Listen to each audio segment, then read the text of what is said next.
host Locke, and this is the podcast where we drink, smoke, and bullshit about the life of a historic criminal. Now we're talking outlaws and gangsters. We're not going to cover too many serial killers. That's just a little bit dark for me, and this ain't no true crime podcast. Honestly, you can't call this a history podcast because I'm no historian. I'm just a history fan that does some research and bullshits about it with his friends. So speaking of my friends, let me introduce you to my co-hosts. First with us today, we got DC. What up, doe? And then back with us after a long layoff. I'm excited to have you back. We got Tank. Hey, hope everybody's doing well. All right, welcome back to the podcast, man. Thanks, man. I'm excited. I'm glad to be back. First time with DC. I'm pumped up. Nice. For the drinks today, I took, they always say that imitation is the sincerest form of flattery. Yes. Right? So I took a page from my boy Zach at Drinks with Great Men in History. I've talked about him on the podcast before, but he does theme drinks. So I figured we'd just yank that idea from him and try that out for an episode. And so today we all got the same one, the Atwater Brewery, which is it's a local Detroit brewery, but it recently got bought out by Coors. I guess technically if you're a craft beer aficionado, it is no longer, it's now the enemy. It's not truly a local beer, but the flavor, it's still just as good. So, I mean, I don't know. As long as they don't change the formula and they keep bringing out, keep the tradition of what Atwater is alone, I'll still drink it. Right. They don't go Ray Kroc and turn it into, the McDonald's of, of breweries. Yes. But yeah, so we got this Atwater Brewery Purple Gang Pilsner. Either of you guys ever had it before? I haven't had it. This is my first time having it. Atwater was my favorite brewery, man. What ended up happening was I can't find my favorite beer ever. And so then next thing I knew, I started drinking IPAs, and it's kind of gotten left in the dust now. But anyways, they got a lot of good brews, man, and this one is right there with it. I mean, it's a clean Pilsner. It's something you could probably drink all day if you wanted to, session style, maybe at the golf course or something like. Yeah, it's pretty good, man. So what was your favorite? Okay, so it's called Voodoo Vader. They only brewed it every once in a while. I know that one. Yeah, Yes. man. Dude, it's been years, at least 3. No, maybe even more. I mean, yeah, I haven't been able to find it anywhere, and I got a sneaky suspicion that when Coors bought them out, that they discontinued it. So, like what you were saying earlier, and I could be wrong. I haven't done enough research on it. I search for it all the time on the beer app, can never find it. So, like what you were saying, I really was butthurt when Coors bought them. I'm like, these motherfuckers bought them out, and now my Voodoo Vader is nowhere to be found. You ass wipes. But anyways, that before IPAs, and what I mean before IPAs, IPAs are all strong. So before IPAs, I would seek out strong beers that I liked, and they usually meant they were a little bit on the sweeter side and the darker side, give you that high alcohol kick. And that's why that one was my favorite brew, because it was 9.2. It's sweet enough to where if you drink too many of them, you probably will get tired of it, and it's strong enough to where if you don't watch yourself, it'll get you. You'll get in trouble. Yeah. Well, and you guys are both, you're not particular about style or brand or anything like that, as long as it's high gravity. Yes. That is your primary concern. Yeah. For me on this Purple Gang Pilsner, I like it a lot. I waited to have my first taste as we started the podcast. I think it falls into what you were saying that you like for picnic summer beers, because it's not a very high alcohol content, but it tastes really good. And I think it's one of those beers that you can drink quite a few of them at a barbecue and not worry about being hammered. The first thing I want to get into, kind of a big deal, I think. DC, the mastermind, put in a whole bunch of work. We got us a website up and running, badguypodcast.com. You guys go check it out. Take a look around. We got links to the episodes. We got some reviews. There's a merch store, which don't get too excited. The merch it's a work in progress, but it's kind of like a sneak preview.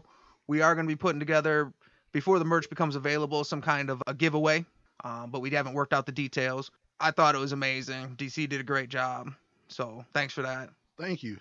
And of course, the show wouldn't be anything without the sponsors. Of course, you got 640 for the music. You got Cancer for music and the logo. And so on the website also there is a sponsor page. So please go to that page and support the sponsors of the show. Right. So now you don't got to go try and find them. Go straight to the website and, link to them, follow them on their social medias. Support local artists that are supporting Absolutely. us to keep this thing up and running. And then we're also now, we were only on Instagram, which we still are. You can follow us on Instagram at Bad Guy Podcast. We put up the pictures from the show, but we also got all kinds of different gangster memes, movie quotes, Mike Tyson workout videos, hot MMA chicks, you name it. Just anything I think is cool goes on Instagram, basically. If you're sitting around with your buddies drinking beer and something you would think is cool, it's probably on the Instagram. We also now we're on Twitter at the Bad Guy Pod. Bear with me as I learn how to do it. I finally got the hang of Instagram. Now I'm going to be trying to learn how to tweet. Since we now have a website, we now got a Twitter. I felt like that's a big deal. We should maybe do a big episode. And then, like I hinted to earlier, we're doing themed drinks. Anybody that listens regularly, we do the DEF CON scale at the end, which is a ranking system. And it's on the scale of Lee Murray to the Purple Gang. In the past, we've covered Lee Murray, and we've never covered the Purple Gang. So to finally give people, and I guess it's kind of a bad concept to discuss something every single episode that we've never actually explained to the listeners. So it seems like as good a time of any to go ahead and cover them. So today we're going to be covering the Purple Gang. This ain't negotiation time. This is Scarface, final scene, fucking bazookas under each arm. Say hello to my little friend. Hell yeah. Now, the Purple Gang it's always been a big part of the show. For one, we're from Detroit. If you're a mob fan, a gangster fan in the Detroit area, we didn't have the Chicago outfit. We didn't have the Five Families. Our Prohibition era gangsters were the Purple Gang. Yeah. And then in early carnations of the show, before I knew what we were doing, before we had equipment, before we had stuff published, we were trying to work out the kinks, and we had covered some different Purple Gang members. The tough thing is, it's which one do you decide to cover? At some point, it went from any individual member to just the Purple Gang itself. And I figured, why try and single something out? We'll just cover it from top to bottom. Right on. I like it. The Purple Gang, it started as a youth street gang on the Lower East Side of Detroit, Michigan, in the Hastings Street neighborhood that at the time was known as Little Jerusalem in the years preceding World War I. A lot of this area at the time, when it sounds like, to me, a lot of the Purple Gang upbringing, if you've ever seen the movie Once Upon a Time in America, Robert De Niro plays Noodles, Yep. made famous from Wu-Tang. Now, that's in the Dumbo era of Brooklyn, I believe. But to me, that really has the feel of kind of the Purple Gang coming up, even though it's in New York. These small, early 1900s neighborhoods and stuff like that. And that neighborhood, back in those days, was like the place to be, like right around / next to the area of what became known as Black Bottom in Detroit. And it was like the area was almost like its own nightlife. Like you would think of a downtown area, but it wasn't downtown. And so, from the regular daytime life to the nightlife to the underworld, if you wanted it, it was there.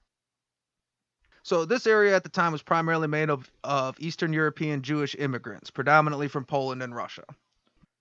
Now, when it started off as a youth street gang, the key founding members were the Bernstein brothers, Abe, Joe, Raymond, and Izzy, and then two other brothers called the Keywell brothers.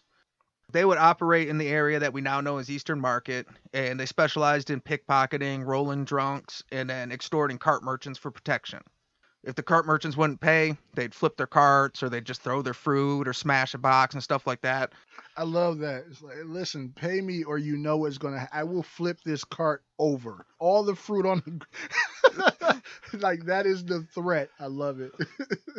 Talk about starting off like literally small potatoes. Right. Like, where it talks about the rolling drunks. I mean, you guys familiar with what that is? This is what came to mind.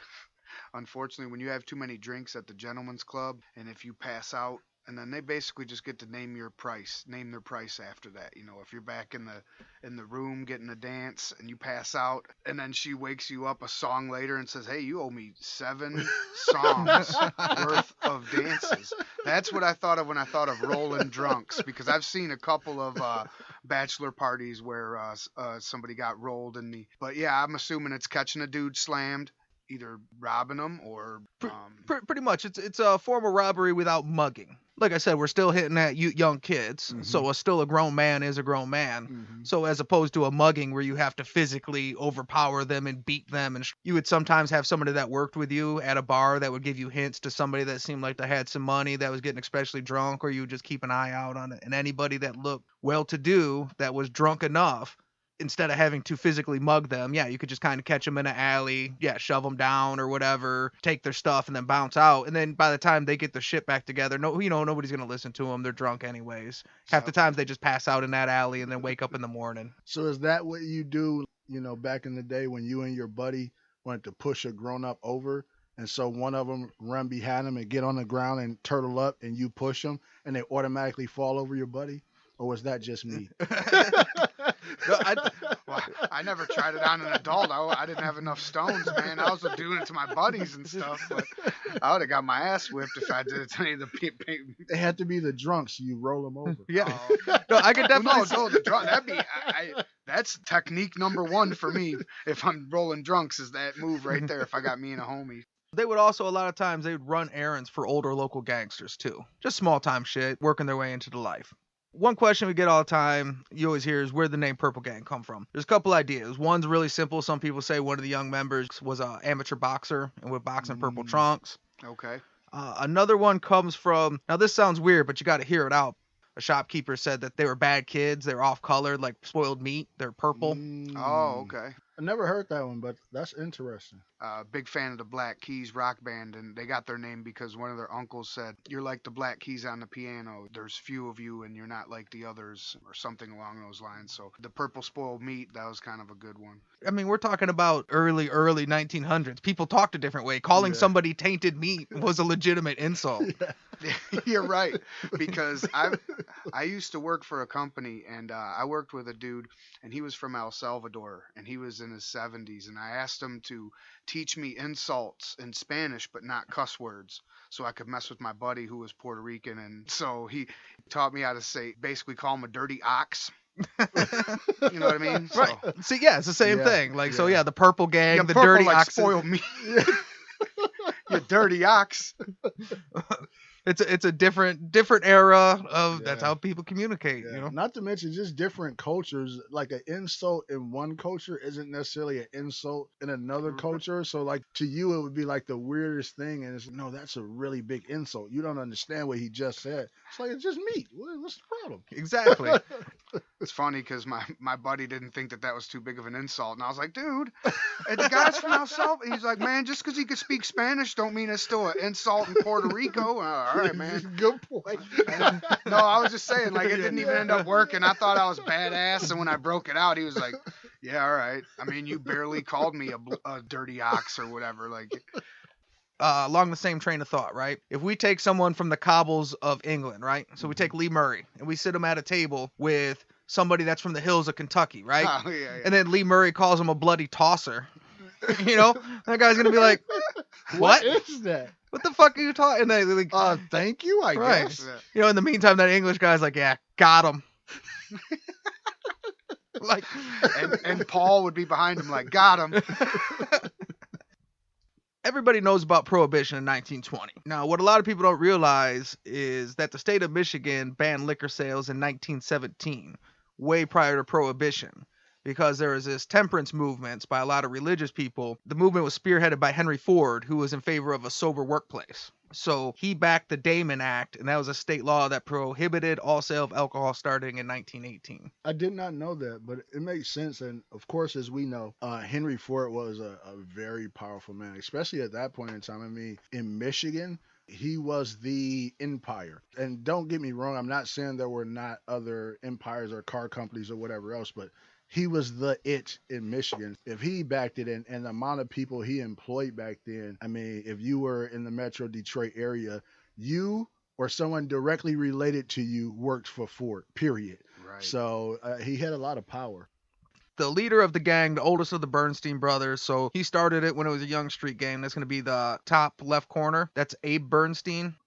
Once the Damon Act hits, this is when they made the transition from street game to organized crime. And what they did was they came under the mentorship of these older Jewish mobsters in the area named Charles Leiter and Henry Shore, who owned the Oakland Sugar House, which was a crucial ingredient in making homemade alcohol stills. That's something that's so obvious that you don't think to put together. The person that has a sugar business being involved in prohibition. It's like, yeah, that makes sense. Sugar, grain. Oh, okay. I would have never thought about it. Right. You just think, oh, these good, solid businessmen over there at the Oakland Sugar House. Exactly. Nowadays, that would be like the name of a fancy cafe or something. That's what I thought. It was like, what, they sell steaks there? For a second, I didn't think that was actually a place where they had sugar.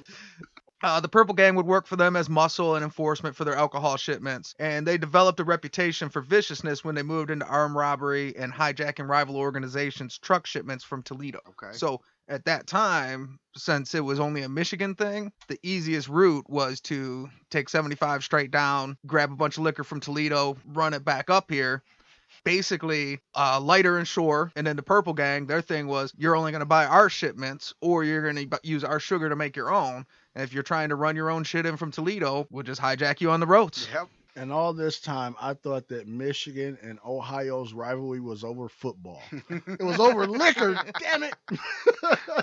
The more we do this podcast, at the end of the day, it all comes down to liquor. It always comes down to liquor. It's liquor, prohibition, moonshine, dry counties. It's all about people just wanting to catch a buzz at the end of the day. Sometimes early on, you'll see the Purple Gang referred to as the Sugar House Gang. In reality, this was kind of a faction of the Purple Gang. So the Purple Gang, it'll never actually be structured like a crime family. It's kind of like a loose organizations of criminal factions that work together. Charles Leiter and Henry Shore, they had their own guys that worked with them too, and they bring in the Purple Gang as extra muscle. So the Sugar House Gang was technically just kind of that separate gang that they worked together with. You do research, you'll see it'll pop up a lot of times, Purple Gang, also known as the Sugar House Gang. That's not necessarily true. As we go on, you'll see it, just this loose confederation of criminals, as opposed to being, I'm the boss, and this is my underboss, and these are the lieutenants, and it was just kind of a bunch of criminals working together. That makes sense, and I would understand why people would confuse them, because if you see Purple Gangs kind of doing the muscle with the Sugar guys, and when you see them together, it's like, oh, that's the Sugar Gang. But the Purple Gang also does other things that's not with the Sugar guys. So it's like, no, they're separate. But yeah, they're together, but separate. By the time nationwide prohibition hits on January 17th, 1920, they were already seasoned gangsters, and they were just ready to cash in. They'd already began to develop their own independent rackets, but they would contract out muscle work for local gamblers and underworld figures. The Purple Gangs often credit it with the invention of the Snatch Racket, which... Snatch Racket? Yes. You could go in so many directions with that. I wonder if our great president has something to say about the Snatch Racket. The Snatch Racket was kidnapping wealthy gangsters and gamblers and holding them for ransom. Yeah. What was good about that, they've eventually developed gang operators that specialized in just that. Mm-hmm. Like, they just had these young, violent motherfuckers that were just trying to do, like, as little as possible. So, like, that was their whole shtick was... they'll kidnap people. And the crazy thing was, what the Purple Gang also did was hire out muscle to protect gamblers and gangsters that were operating in the area. So if you were coming to Detroit, you had two options. You could pay the Purple Gang to operate as your muscle, or you could get snatched and get ransomed out. That's what we call cornering the market. Listen, no matter which way you go, you're going to pay us. It's just how you want to pay. You can pay up front, and we can be nice and protect you. Or you can pay on the back end while we probably torture you a little bit waiting for the money to come in. Which one would you like? Damn straight. And that was before there were no cell phones. You're in their turf. I mean, that's back when you're in the wrong part of town really meant you're in the wrong part of town. No GPS tracking. Yeah. Yep. I mean, earlier in the episode, I'm like, fuck that, man. You come try to take my goddamn produce cart, But I mean, fucking, I guess not. You know what I mean? Now that they got any sort of weapons, they got the numbers, then you have to pay up. Yeah, think about it. Even if you ran back in to make a call, you had the rotary dial. No, I think that might have been back in the time where you just picked up something and started talking to somebody, and they were patching. It might have been. You're right. Early 1900s. Yeah. Can you put me through to the police? Greenfield 674, please. And she's. Alice, we got another one kidnapped by the Purple Gang.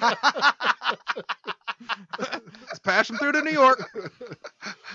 Oh yeah, you can drive out here. We'll see you in 40 fucking days. We'll be there right away. Yeah. So 3 weeks? Yeah. Yes, right away. They also used their knowledge of local distilleries and speakeasies to forcefully ensure that all corn sugar consumption came from the Oakland Sugar House.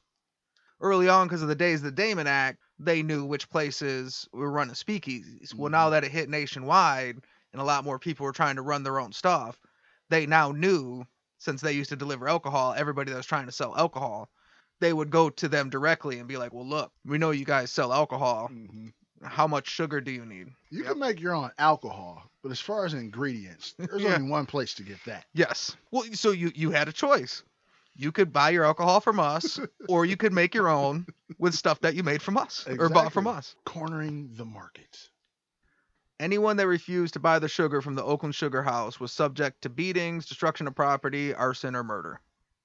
So they were the original Frank White from Kings of New York. If a nickelback gets sold in the park, I want in. Yeah. No matter what happens, we want in. That's it. End of story. Yeah, no, that's it. Like I said, now they're not even just doing alcohol. No, if you want to gamble here, if you just even want to come here, you want to buy alcohol, you want to make alcohol, you name it. We want in. The Purple Gang in Detroit became a haven for muscle and gunmen nationwide, but primarily Jewish gangsters from New York who came to participate in a wave of violence that's now known as the Sugar House Wars. Local gangsters would refer to those New York Jewish guys as Yorkies. Among the most important of the Yorkies were Brooklyn gunmen Eddie Fletcher and Abe Axler. Now, they were both small guys. Eddie Fletcher was a former boxer. He had once ran for alderman. And him and Abe Axler would basically become two of the most feared of the Purple Gang gunmen. They were so inseparable that they'd be referred to as the Siamese Twins. The little guys are vicious. If you go out, you get drunk at a bar or something like that, pick on the big tall guy. He's probably not going to fight you. He's probably going to laugh it off. If you pick on the small guy, you're going to get drunk rolled. And then your cart's going to get flipped over. And then your place is going to get burned down. Don't pick on the little guys. They're vicious. I think if you were to do the breakdown on it, now there's obviously a handful of guys we covered when you get into gangsters that are just your classic big strong guy that were able to beat, you know what I mean? They were able to kick ass and take names and just led into a life of crime based off that. I would guess, just off the top of my head, like 80% of them are smaller guys that got something to prove, and they're scrappy and they're looking for action. And I guess, it's almost like, of course, a podcast can't go past without me saying something about MMA or jiu-jitsu or something like that. But of course, it's like the world of jiu-jitsu or Brazilian jiu-jitsu at that, which we know, took the MMA world by storm, or the fighting world. But the style that we know of today was the smallest, weakest brother developed it. Yeah. He had to develop a different style because he was smaller and weaker, and he just got really good at certain techniques. Elio Gracie, the one that kind of pioneered it as we know it, he was and it's so fucked up because as it came on, he became known as the Warrior. Like, so him and Carlos was the Warrior and the Shaman. But when he was young, when he learned jiu-jitsu and he adapted that version of the style, he was so small and sickly, he didn't even go to school and shit. Yep. Damn. Yeah, he was just this small, sick, little weak kid. He never got taught jiu-jitsu. He was too small and weak. But his brothers that got taught jiu-jitsu had a school and they were training people. And all he did was sit and watch. That was it, because he was too weak to train. But he started looking at all the techniques and learning. And then, story has it, one day one of his brothers couldn't train somebody. And he was like, I'll train you. And the style and everything at which he did, the guy that he was training really liked it. And now when his brother came back, like the next training session, he's like, I'm going to train with your brother. He like, who? Him? Like the little guy? It's like, yeah, And then, that whole new style came about, but it wasn't based on strength or overpowering your opponent or anything like that, because he couldn't do it. So this actually takes it from the MMA version of Legend Has It. That was actually the story I heard too. So I don't know if the both of us, me and my homie on my podcast, count as two resources. But yes, he heard it, I heard it. That's two sources, man. That's fact. That's fact. So originally, Eddie Fletcher of the Siamese Twins was one of the first guys that we covered on the podcast that had never been released. Was kind of like a trial episode trying to figure out how to put the podcast together. And before I was as good at finding the pictures, I would see all these pictures of him. I always heard how small he was. And I always thought, doesn't look that small. It looks like a regular dude. Mhm. Until I found this picture of him and Abe Axler Mhm. with these two guys. And now, mind you, those guys aren't heavyweight boxers. Those are lawyers. Right. And these two regular, just Joe Schmo goofball lawyers tower over these dudes. Yeah. Oh, okay. So they're all right. I thought they were in the courtroom on the picture in the right. I thought maybe they were sitting down and the lawyers were standing up. Because I mean, the one guy, I mean, he does look like the guy on the right. What? Eddie Fletcher? Yeah, Fletcher. He does look about half the size of the other dude, and I thought it was just because they were sitting down. But now that they're standing up, it's like, yeah, I could see, man, he was a little dude. The wilder looking one, that's Abe Axler. So the one with the skinny face. Yeah. The one with the more slick back hair, that's Eddie Fletcher. Now, the Siamese Twins, they were also, and I feel so bad for this dude. Almost anytime you read any story that involved the Siamese Twins, there's usually also Simon Axler, who on this podcast I once referred to as his brother. It's actually his cousin. So I could correct myself. Mhm. Hey, as I do more research, I find more information. But there, in my defense, there's not a ton of information about Simon fucking Axler out there. So how the fuck was I supposed to know? But yeah, it turns out is his cousin. But that's got to be disappointing. You and your cousin come from Brooklyn over so that he become like a famous celebrity gangster, but not with you. Yeah. With his other homie, Eddie. That's right. And they call them the Siamese Twins. He wasn't vicious enough, and he probably was too tall. You know, he's probably like 5'8" or something, a giant. Like, Can't look, hang with us. you're throwing off our whole thing, bro. So now they got plenty of muscle. You know, they've kind of taken over everything. They kind of capitalize on having the extra muscle and manpower. And after acquiring several boats with access to additional muscle, they began smuggling whiskey from Canada across the Detroit River. They would also patrol the area and hijack similar shipments coming from other distributors.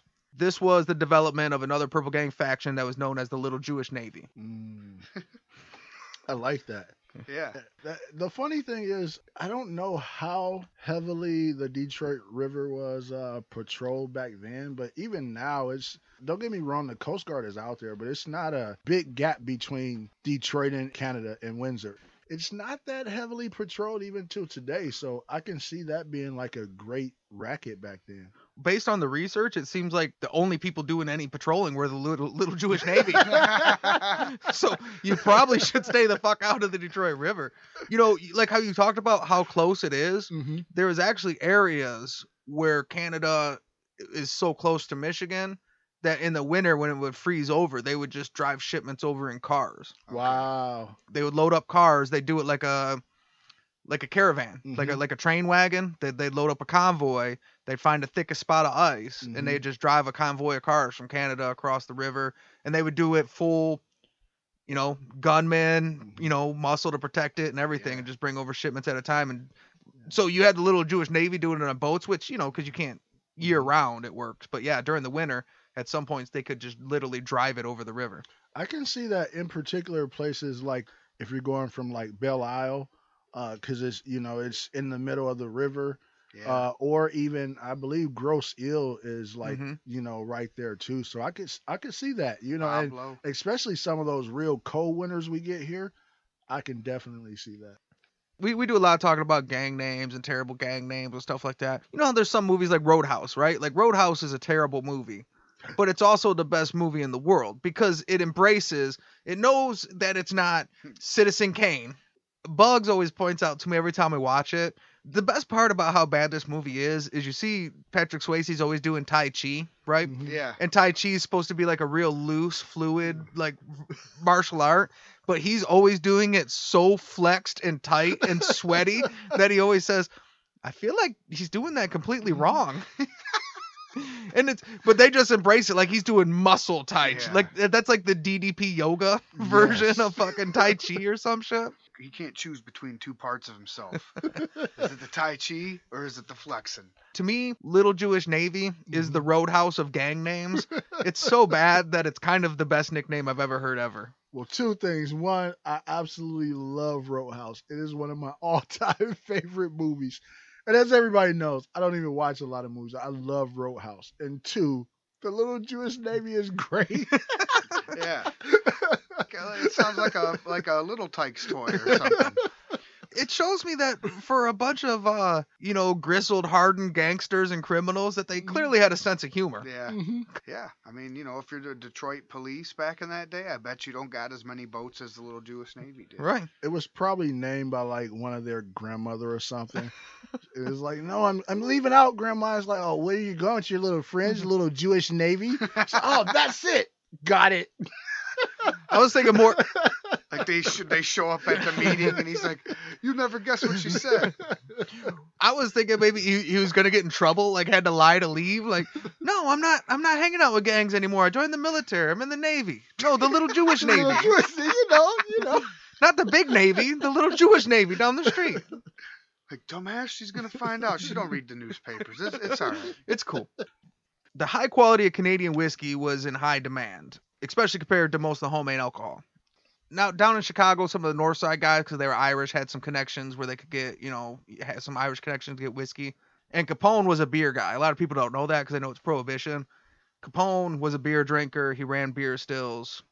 Alcohol, actual liquor was really tough to come across. So Detroit having this pipeline because we know now to this day where we could go get whiskey anywhere we want. Canadian whiskey is high-level whiskey. Mm-hmm. So this was a high-ticket item. They became like a huge whiskey distributor. Eventually, they even distributed for a while to Al Capone, who found it easier to work with the Violent Purple Gang than to try and go to war with them. And Al Capone was, he was a gangster's gangster, Yeah. But he also was a businessman, and he seen what the fuck they had going on in Detroit, and he's like, you know what? We'll just pay for a shipment. It's cool. We got your back. I mean, this is the thing, too. They ran, Chicago so tight. I mean, he puts his markup on it, and it's a whole new business, and I don't have to find or pave my own way. So, yeah, why not? I'll get a couple shipments. Okay, what's cheaper? To pay, pay decent money for some top shelf Canadian liquor, and then, bring on these Jewish guys for muscle when you're in town. Right. Or go to war with them. Like, you know what? Send us a shipment. We'll call you when we're in town. We appreciate your work, fellas. Don't send the little Jewish Navy all the way around the Great Lakes, please. That's a long haul around. The funny thing is, see, that's another thing where certain things just don't change. I remember growing up, and if you were too young to drink in the good old area of Detroit, you go right across the bridge or the tunnel to Canada, Yep. where you can drink at like 18. Yeah. You get drunk, and then you come back over the border. Hey, why not? By now, they had cornered the market. If you wanted to make your liquor in-house, you had to buy your sugar from the Oakland Sugar House gang. If you wanted to buy liquor, you had to buy it from them. And if you wanted to get whiskey, they had the top-end whiskey. And then they had the Snatch Racket, too. By the mid-1920s, they had basically moved into every other traditional racket, including prostitution, gambling, and Joseph Bernstein eventually organized the city's 700 handbooks under the Purple Gang-controlled wire service. Are you familiar with the wire service? I am not. So the wire service is, we're talking pre-internet, pre-phones like we discussed earlier. The wire service was, the telegram. You send someone a wire. So if you're in the middle of Detroit, but you want to bet the horses, you want to bet the dogs, you want to bet sports, whatever you want to do. Mm-hmm. So if you're running a handbook, which is basically you're a bookie, right? You need the results ultimately. So you would pay for a wire service. Mm-hmm. That wire service would bring you all those results in. So eventually the Purple Gang took control of the wire service. So even if you weren't a Purple Gang operator, if you wanted to run a gambling den, same thing like with the sugar. Mm-hmm. You could do your own thing. You just got to buy our sugar. You can start your own book, but you need to get our wire service. So first they cornered the market in the particular area they were in. Mm-hmm. Now this is called diversifying your portfolio. Yeah. And like the eventual mob mentality to try to get into something that's like quasi legal, you know what I mean? Like, oh yeah, hey, you can do the gambling part, but we're gonna run the wire, and the wire service was fine, right? Like well, here's the thing, that's tricky because the wire service is technically fine, but it was always run by gangsters. The product itself is not crime. Yeah. But you use our wire service or we crack your head open and burn your business down is where that's where the Bernsteins come in. So and the stocks came through the wire too, right? Correct. So what we're gonna do, we're gonna take a quick smoke break, refill our drinks, and we'll be back in a minute.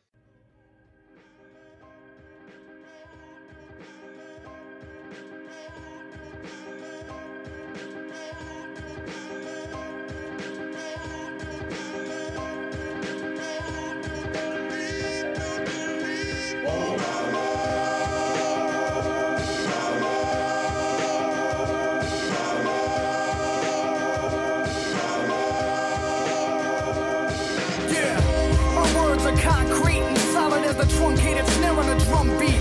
Solid as the sound of gun claps in the cross streets. We puffin' on the smoke of genocide and we all chief. More solid than Nostradamus' ominous forecast. I'm spitting in all caps, you listening all fast. I'm talking about airstrikes, ranks, mines, missiles, tanks, kids in bandanas and masks, waving pistols and max. We'll overthrow the government one day. Matter of fact, grab a gun, we'll see you next Sunday. I'm the antithesis of conformity. I can weather the storm, storm like the beach in Normandy. I'ma ring the alarm like my blood is thicker than boat rope, thicker than a brick, put the game in a chokehold, thicker than the water under refugees' hope floats. I'm thicker than the cake in the Dominicans' coke notes.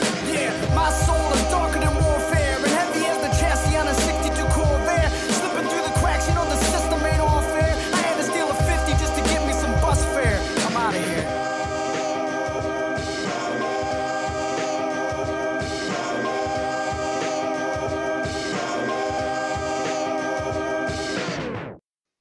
Thanks for listening. Just real quick, want to ask you to subscribe to us on your favorite podcast app. Go to Apple iTunes, give us a 5-star rating, and leave us a review, and we'll read it on the show. If you have any questions, comments, or a guy that you would recommend we cover, you can email us at sayhellotothabadguypodcast@gmail.com. We also want to thank Sixfo Sueno for letting us use his music in the intro. You can subscribe to him on YouTube, and also a friend of the show, Cancer. He's got an art, photography, and graphic design page at Eyes Bleed Defiance on Instagram. You can see a lot of his work, including our cover art, which he designed. And he also performed the mid-show song, Blood, from his album, Grenades, Pistols, and Rape Whistles. Now back to the show. And we're back. Tank, you switched up your beer? What are you drinking? Holmes Brewery in Ann Arbor Intersect IPA.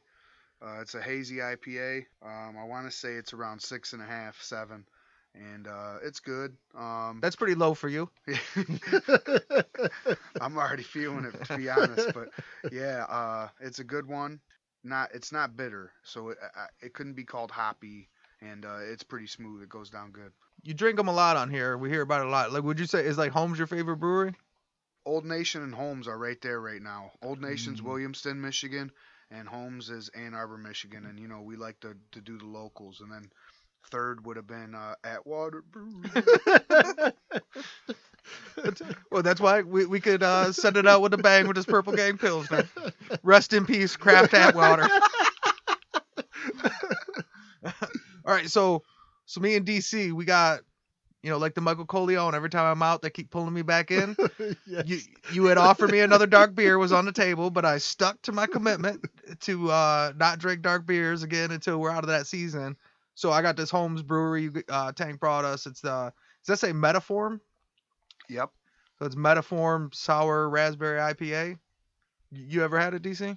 I have never had, and I want to say thank you to Tank. It's actually really good. It is a sour, but a lot of times the sours, like you feel it like it's a bite on the tongue, but this one, it almost tastes like a juice.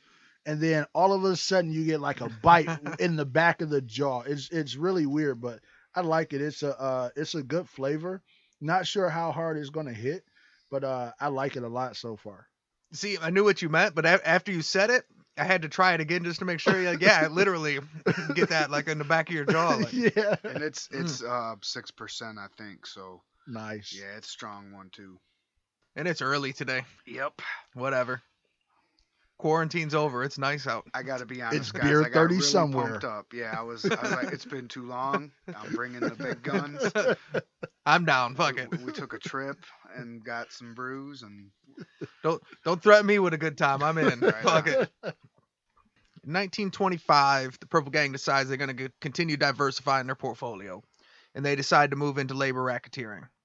Now, Abe Bernstein's partners with a guy named Francis Martel, who's the president of the Detroit branch of the American Federation of Labor. And they decided they want to organize the area cleaners and dyers companies into unions.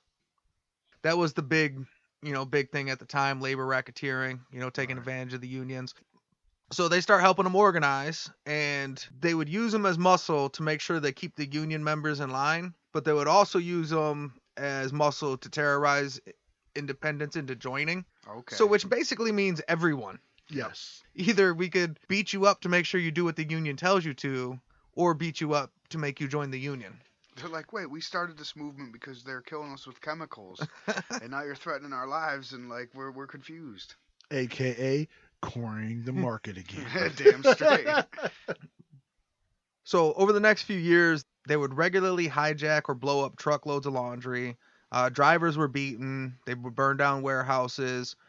Novelty and Empire Cleaners were both bombed. And then there was 2 vocal opponents, Sam Sigmund and Samuel Polikoff, were murdered. So they like legitimately went to work on the cleaners and dyers unions. Damn. This is also where the other most likely reason that they became called the Purple Gang is. Some people said like they would throw purple dye in with the laundry to ruin it. I like all those different possibilities because, in particular, I didn't think of any of them. I always thought it was just based around purple being considered a royal color.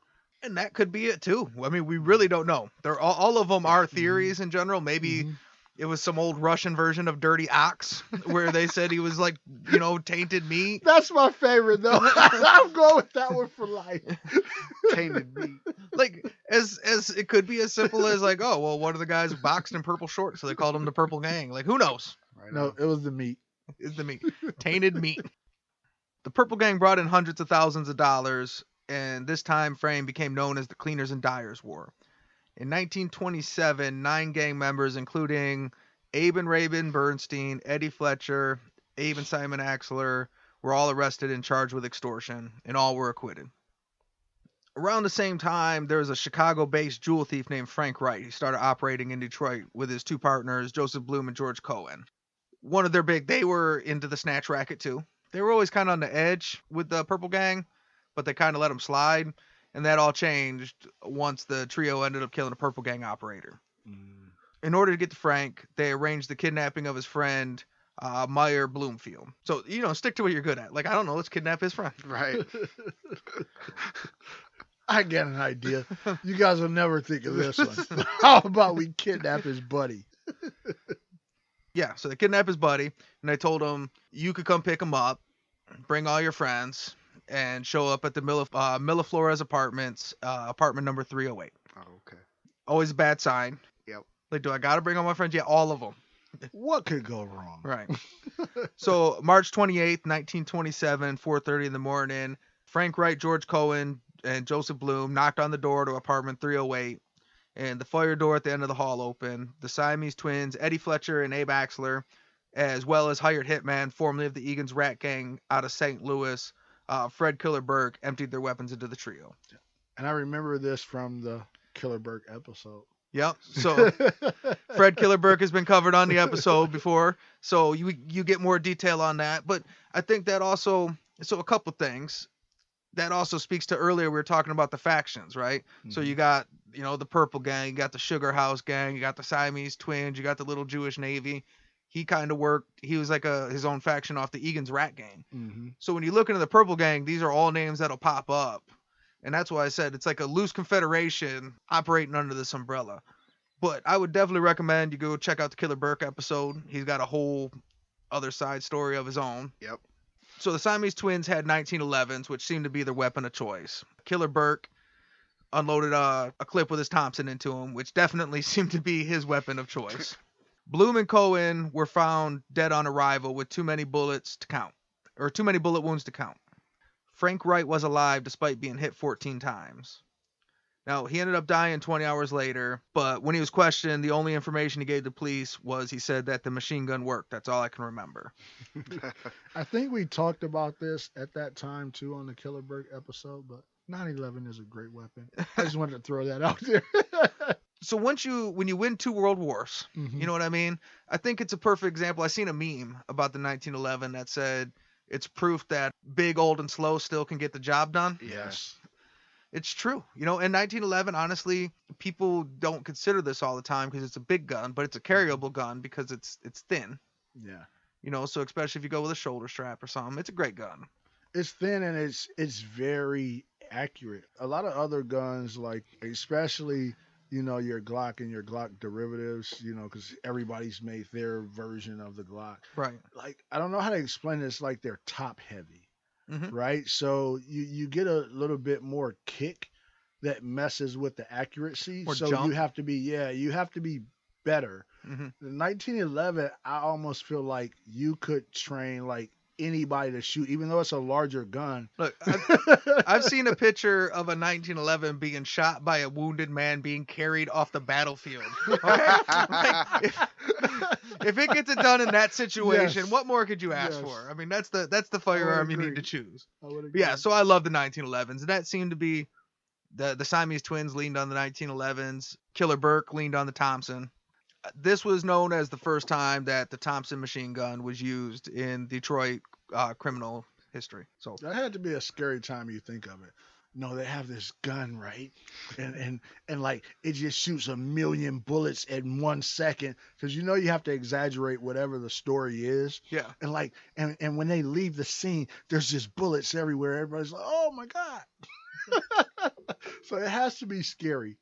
Especially this is probably back in the time where most people still only had maybe shotgun or revolver. or a rifle, and even the rifles weren't semi-automatic. They were mostly, you know, like a lever action or something like that. Exactly. Do you know much about why the Thompson ended up in the hands of so many gangsters? I do not. The reason the Thompson submachine gun has that handle up at the front of it, it was designed during World War I for trench sweeping. Mm-hmm. You hold that front handle, and that's why, you know, it's a small bullet. You're not trying to shoot down a battlefield. Mhm. You know what I mean? High rate of fire. It's not got to be accurate. You're supposed to sweep trenches with it. Mm-hmm. By the time they finally got it approved, built, and ready to ship, World War I ended, and they had no use for it. I remember that. They tried to roll it out to the police force, and they were like, well, why would we...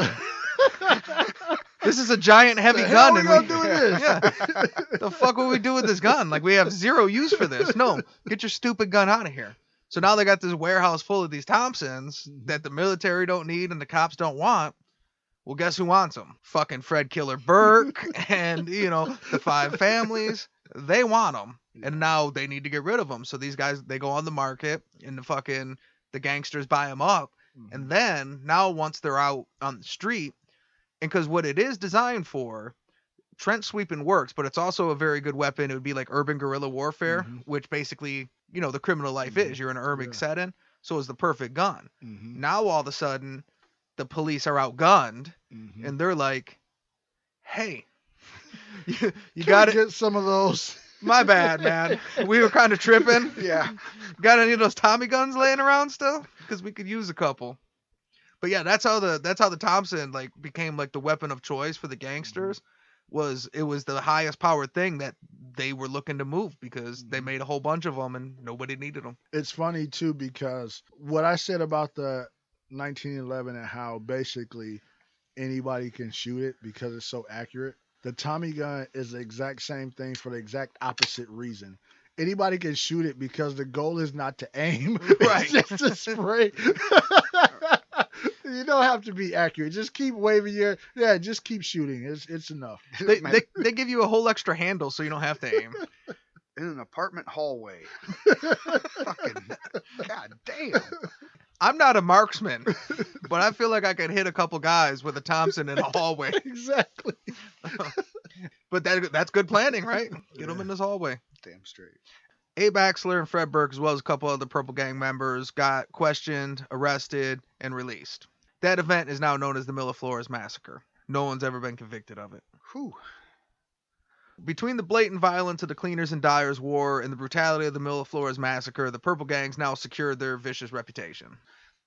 I actually put viscous. Their viscous reputation.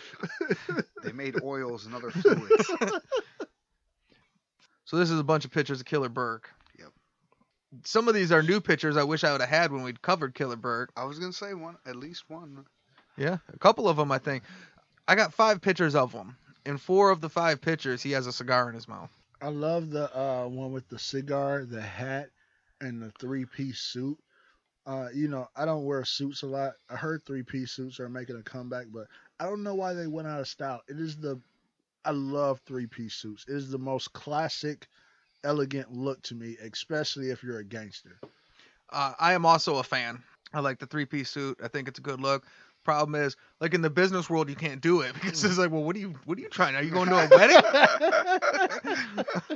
What is going on, dude? I really wanted the sale. I just really like this suit. You're my most important client. I wore this for you. So my favorite one is this one of Fred Killer Burke sitting down with a cigar in his mouth, handcuffed to another dude. Like, I was wondering what that was. It's like an old school kid leash. You ever see the kids on the yeah. leash?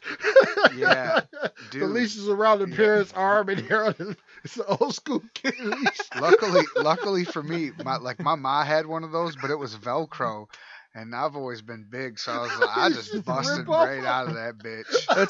But I seen the ones now, they're like 5-point harnesses, so there's no way for them to go. But yeah, anyways, I know exactly what you're talking about. yeah, so that's not arrested. That's so that Killer Burke don't wander off. That's the mob version of the kid leash. February 14th, 1929, Al Capone sets up the St. Valentine's Massacre, where 7 members of the rival Northside gang were lined up along a wall and murdered. It is said that the gang was there to pick up a hijacked whiskey shipment arranged between Muggs Moran and Abe Bernstein. Most people think that the reason that this whole, both the Gussenberg brothers, why some of the, elite of the gang were all huddled up at this place, is that Abe Bernstein, on the assistance of Al Capone, to get them all in this place, set up this fake shipment of liquor that they were waiting to have arrived. Makes sense. The landlords of the rooming house across the street identified Eddie Fletcher and both the Keywell brothers as having rented out several rooms 10 days before the massacre. All were questioned, but when the witnesses later wavered their testimony, no charges were ever brought up. The good old days. Man. Hey, change your testimony. I saw nothing. Acquitted. The St. Valentine's Day Massacre, nobody knows for sure. We've covered, like I said, between Killer Burke, we've covered a lot of different ends around it. Maybe eventually we can do a whole podcast on the St. Valentine's Day Massacre. The Purple Gang has been connected to it. It seems like, in my unexpert opinion, that they weren't involved with the actual shooting. It seems like they kind of operated as lookouts and, kind of did surveillance. Al Capone's outfit at the time was real into, they were doing precise operations. And I think that speaks to how important the St. Valentine's Day Massacre was to Capone, that he was willing to bring in the best of the best, not even for the hit, just even for the surveillance end. Yep. And I mean, with something that the operation, you want it to go off right. You don't want to spare any expense or any chance. Don't leave nothing to chance. Get it right. They were all questioned. No charges were ever brought up.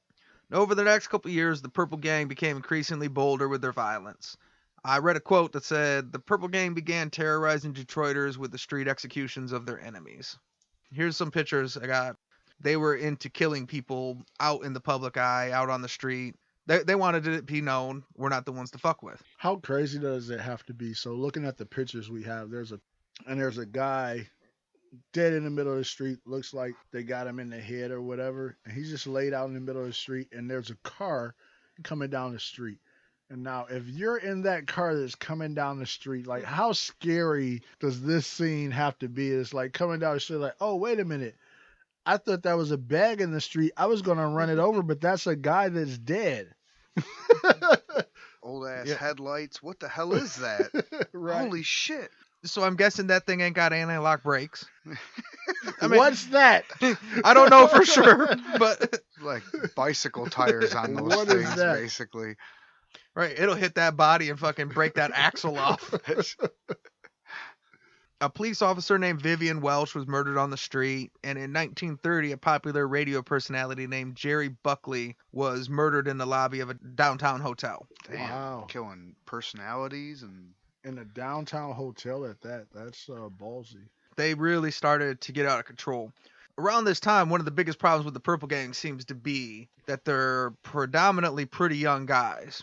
It's a lot of ego, trying to prove themselves, and nobody wanted to take shit. And they got to a point where they had ran shit so much, like literally running every aspect, that they kind of started chewing their own legs off. Imploding from the inside. They start fighting amongst themselves. 2 Purple Gang members decided to fuck with this dude. Mm-hmm. So he's got 3 Purple Gang members. 2 of them would decide to fuck with the other guy and locked him in a closet. The guy from inside the closet said, "Let me out or I'm going to come out shooting." And they didn't. Then he started shooting through the door, killed one, then the guy in the closet and the other guy that didn't get killed had to go bury the guy that got shot because they got to get rid of this body now. Yeah, I can see that. I mean, and this is an example of why women live longer than men. Right? Whenever you have a bunch of young guys and you give them a lot of power, a lot of money, or anything like that, their macho-ness / testosterone hasn't matured yet to where everything isn't a pissing contest. You have stuff like, and I mean, some people never mature. Most guys mature, but some never mature. Some, it's a pissing contest at 90 years old, you know. But it's unfortunate because although they're bad guys and these are crimes, I mean, they had a good thing going on. If you can keep everything together at the top, you can take this thing for a long time. You know, they always say absolute power corrupts absolutely. Yes. And we're not talking about crafty old wise men. You know, we're talking about young violent street kids that have everything. Nino Brown, right? It's kind of Nino Brownish. Once you get everything, you want everything, and you don't want to take shit from anybody, and you want my girl, man. We compared New York to Detroit earlier. In New York, you've got a hierarchy, you've got a solid system there. When somebody in the middle or the bottom fucks up, they got to deal with somebody at the top killing a dude over a squabble in the street and leaving it out for the newspaper to find it. The boss is not going to like that if it wasn't meant to be. So earlier we were talking about Purple Gang was kind of a state of mind. It was factions. It was separate ones, structure per se. And now you're seeing the byproduct of that. You got young dudes making calls that probably wouldn't happen in other systems. You know what I mean? And it's interesting, you know, how the wave went. Well, right. Like, so you're not supposed to put your hands on a made man, let alone just go ahead and kill one because you were in a closet, and you know what I mean. And he pays, like you said, you have someone to go answer to for that. Like, yeah, Tank makes a great point. Even if you look at the New York fashion of the mafia and everything like that, a lot of the implosion came as the younger guys came in. Because a lot of the older guys was more mild with certain things. They weren't as flashy, everything like that, and the young guys was like, no. We run this bitch. We the mob. We see what happened after that. Yeah. The picture, our original logo, like I got it behind me in the studio. Yeah. Like it's the famous. It says it. Yeah, it's the famous Purple Gang picture where they're all holding their hats over their faces and trying to hide their faces. And people always use that as like a representation of like, oh, see, this is real gangster. Duh, duh. The problem is that picture is the exception rather than the rule. Now that's a great picture. I love it. It's my favorite picture. But that's actually not the Purple Gang. You're thinking of a Tony Accardo or that's how you're supposed to do it. But in reality, yeah, they did that in that one picture, and then they went and just were throwing bodies all over the street and shooting shit up and blowing up fucking a cleaner's business, like just regular fucking shit. In addition to bringing too much attention because they're, leaving bodies all over the place. Now, Joseph Bernstein, who is the one that was running the wire service, he kind of developed into one of the biggest moneymakers out of the bunch. He marries this, so she was this vaudeville. She came from the same vaudeville review that Lucille Ball came from. So she was a local famous dancer. So he marries this beautiful lady, and he goes and buys this fancy house out in the suburbs. In the 1920s, it cost $100,000, and then he dumped $100,000 into furniture.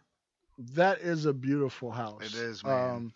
And I don't know the architecture all around the U.S., but in the Metro Detroit area, that would be considered damn near a mansion. Like, that is a nice house, all brick, which we absolutely love here because you need something to protect from those terrible ass winters. Right. Yeah. Can't have that wood. It'll get eaten up by salt.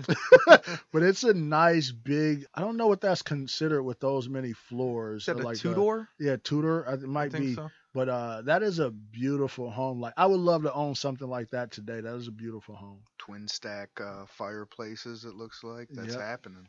So he gets approached like, hey, so you got this famous old lady and you got this beautiful mansion. So what do you do for a living? And he had reported as he was the owner of a 3-seat barbershop in downtown. Beer salesman. We upgraded to 5 seats. Hello. Look, man, there is such thing as $1,000 haircuts out there right now. I mean, hey, who knows? Maybe back then, somebody's making $100 for a haircut. I mean, if you're making $100 for a haircut and you're cutting 3 haircuts a day, There you go. before long you're gonna have your $100,000 twin stack fucking fireplace mansion and shit. No doubt about it. Damn straight. Clearly, you've never seen a Joey Bernstein fade. We have a particular set of clientele. We won't give up our clients, but we do a good job. I make a good living off of that. They just got heat on all over the place. Between the infighting between factions, body count rises as the government begins to crack down on Prohibition-era gang activity. In 1931, the Little Jewish Navy decides to encroach on other factions' territory and becomes increasingly insubordinate to the Bernstein brothers. They basically just decided, we'll just do our own thing too and shit. I'm sorry, I'm just geeked up that the Little Jewish Navy is still a thing. We haven't heard from it in a minute, you know what I mean?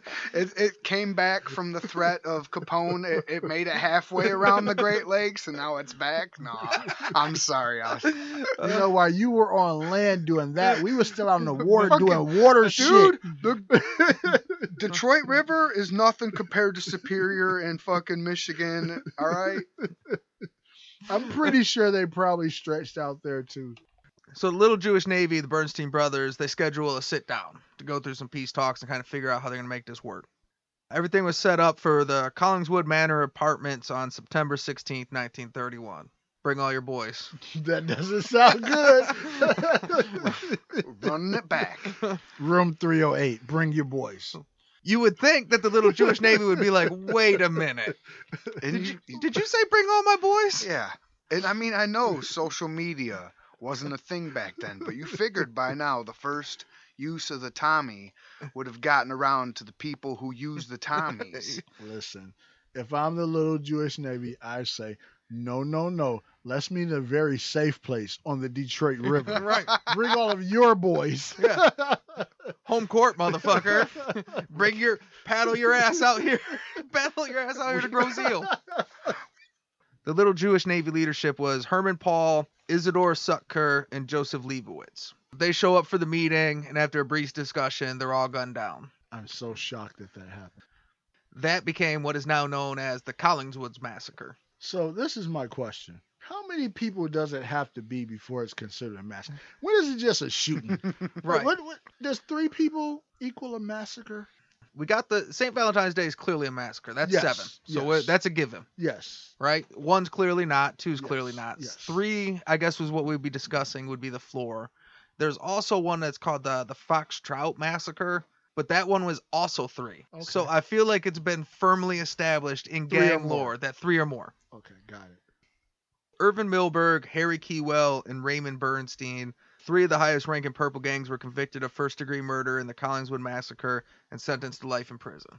Finally, man, that's the first time in the whole episode. I mean, don't get me wrong. The pictures earlier were obviously pictures from them getting arrested or something, whether they were acquitted or let go of the crimes.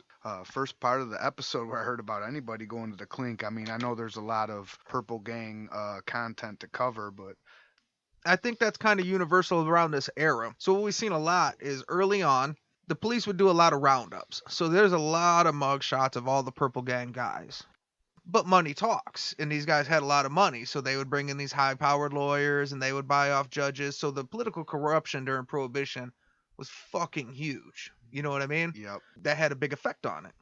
You got to think of some laws that were on the books over the years, like in some instances where people couldn't get convicted if you couldn't find a weapon. And you know, it's like just the craziest stuff, or really, just intimidating a witness where that's your only case based on what the law is. Yeah. All of a sudden this witness changes their mind. Well, I guess you don't have a case. Exactly. You know, and how if you're going up against the purple gang and going back to that, you have 2 choices. Okay, listen, you have 2 choices. I know your family doesn't have a lot of money. $1,000 is a lot of money. We give you $1,000. You didn't see anything. Or you saw something and we kill you. Which one would you like? I was really thinking I needed exactly $1,000. See what? I didn't see shit. I didn't see nothing. Matter of fact, I'm legally blind. Yeah, cataracts. But then once we're getting towards the end of Prohibition, well, and the other big thing was the Great Depression. So once you get in the 1930s, people start losing jobs. Yeah. They're less impressed by the gangster shit. You know what I mean? Mhm. It doesn't fly like it used to. They're cracking down on them. And once you started having your massacres and stuff like that, that's also, you notice the Flores massacre was 27. The St. Valentine's Day massacre was 29. All this shit starts ending in the early 30s because once it got to that level, early on when they're just selling booze and killing each other, nobody gave a fuck. Mhm. You know, but now when it's like brutal and you just got bodies on the street, you have to do something. You know, you're a society and shit. This exact same murder in 1926, they'd have got away with it. Just now that shit's not buying the pull that it used to. Right on. So when they all went to jail, this was the beginning of the end for the Purple Gang. Most of their leadership had been murdered or was doing lengthy prison time. In 1933, the Siamese Twins made a push to take over leadership of the gang. And on November 26, after being last seen at a local beer garden, Abe Axler and Eddie Fletcher were found at 2 a.m. murdered in the backseat of Axler's new Chrysler on Telegraph and Corton Road in Bloomfield Hills, Michigan, Okay. which is right over by where they think Hoffa was killed at. No shit. It's not a whole lot, literally, right off of Telegraph in that area.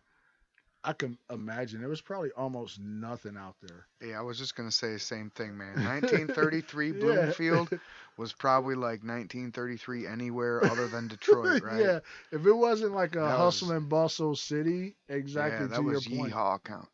See, this is like the Black Bottom thing. Like, you guys know the area because, so when you read the old source material on it, it was out in the middle of nowhere at, you know what I mean? So they Yeah. kind of went and dumped it in the middle of nowhere. Telegraph Road, because the telegraph that connects the Canada to fucking Mexico runs through Michigan, and that's where Telegraph Road came from or whatever.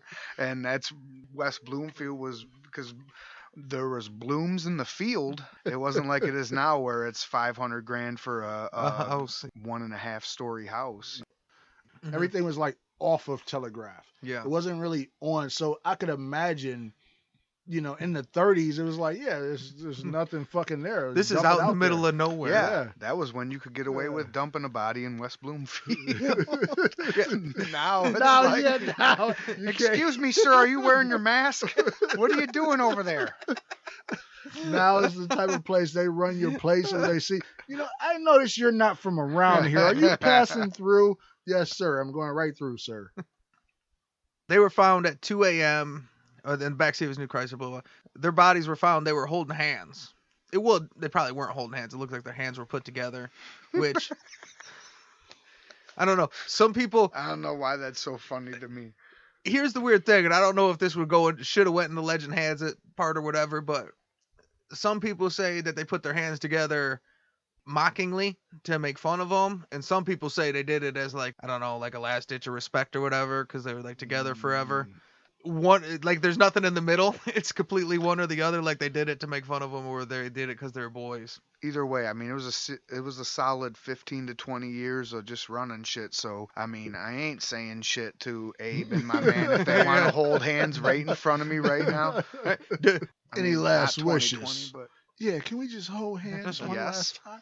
Go ahead. Go Sure. ahead. By 1935, the Purple Gang had lost control of their wire service to the local Detroit Mafia. Former Purple gunman Harry Millman, who notoriously hated Italian gangsters, he ran a small crew of Jewish gangsters robbing Mafia-led handbooks until he was murdered in 1937. What he didn't realize is he was in a lost era. You know what I mean? That was cool in the 20s when they were running shit, but by now, Killer Burke's in jail, the twins are dead, everybody's locked up. Joseph Bernstein, the one with the fat house and the old lady, he just retired and left.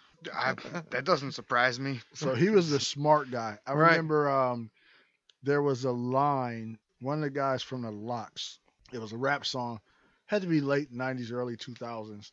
Lyric, he said, gangsters don't die. They get fat and move to Miami.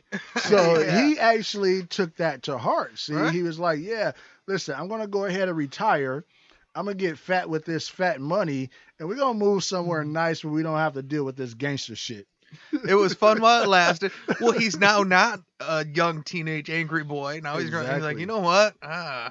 Well, his brother Ray's doing life in prison for a murder. Mhm. Like, yeah, I'm done with all that. Yeah, because I mean that age back then, you were ready to start relaxing, right? Well, and if you started off fucking flipping carts in Eastern Market, and now you got this fat house and you're a famous wife, you're like, you know what? I'm out. Exactly. I'm a house Winner. husband. I'm a pre-war house husband. All right, I'm out of here. Abe Birdstein would run a small handbook out of a room in the Weston Cadillac Book Hotel until his death on March 7th, 1968. Oh wait, all right. I mean, Weston book for 30-something years. All right.